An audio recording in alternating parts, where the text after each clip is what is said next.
I've been mentioning about cosmic radiation having an effect on our genes and how early man developed a certain way on the tops of plateaus on account of genes that went into the making of early man being bombarded by cosmic radiation and causing those genes to become mutated, as opposed to genes that were in the earth at lowlands by seeds that were developed, that caused man to develop from, and those genes weren't very mutated,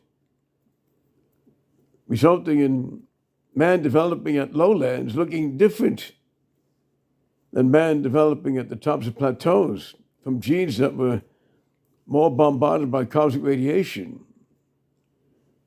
becoming mutated to cause man to look a certain way, different than how man was developing in the lowlands from genes that weren't heavily bombarded by cosmic radiation.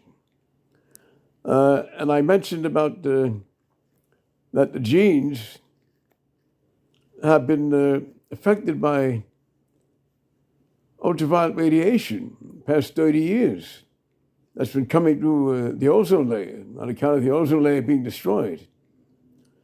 And our magnetosphere developed an opening in it, was becoming destroyed, allowing more cosmic radiation to enter our atmosphere, which should act on our genes. So for many decades, genes have been acted on by ultraviolet radiation very intensely and cosmic radiation. And those genes have become very badly affected by these two types of radiation.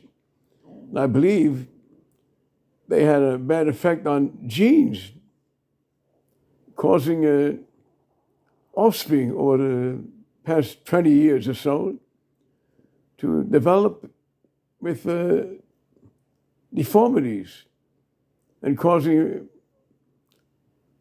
many young children to develop cancer from the genes that were damaged by two types of radiation, cosmic radiation and ultraviolet radiation. Because in the 80s, they mentioned that children all throughout the country were developing bone marrow cancer. Actually, even later than the 80s, they were mentioning that. And I reasonably believe it was on account of genes that were affected by heavy radiation from the sun and cosmic radiation.